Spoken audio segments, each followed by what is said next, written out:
Navigating your way to the perfect meal. Online restaurant reservations.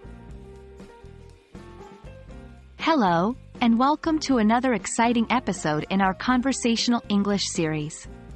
Today, we'll be diving into a very practical topic: navigating restaurant websites and reservation platforms.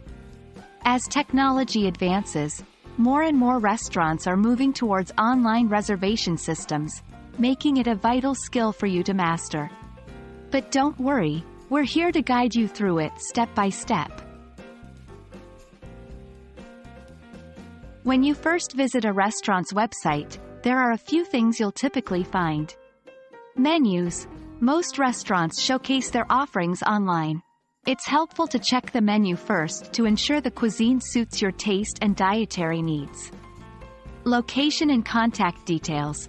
Usually, you will find the restaurant's address and phone number on the website. This information could be helpful if you need to call for specific queries or get directions. Hours of operation. The operating hours will guide you on when you can make a reservation. Reservation or booking system. Many restaurants allow you to book a table directly from their website. Look for buttons or links that say, "Book a table," "Reservations," or something similar.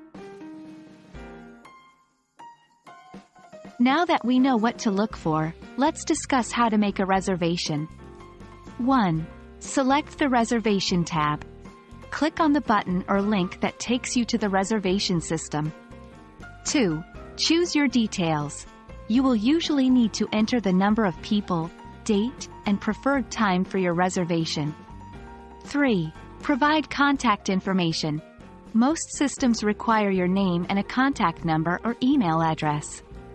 This information is used to confirm your reservation and notify you of any changes. 4. Finalize and confirm.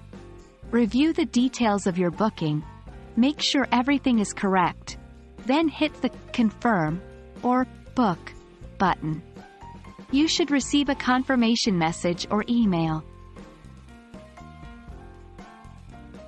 In addition to restaurant websites, there are numerous third-party platforms that allow you to make reservations, like OpenTable or Resy. These platforms are straightforward to use and often have reviews and ratings to guide your restaurant selection. The process is generally similar to making a reservation on a restaurant's website. However, on these platforms, you'll first need to select your city or enter your location. Then, you can search for the restaurant or browse available options. After you've chosen a restaurant, follow similar steps as before. Select the number of people, date, time, and provide your contact information. And that's it. You're now prepared to navigate restaurant websites and reservation platforms with ease. Remember, practice makes perfect. So, go out there and start making some reservations. Remember, the world of delicious food is just a few clicks away. Until next time, happy dining, and keep practicing your English.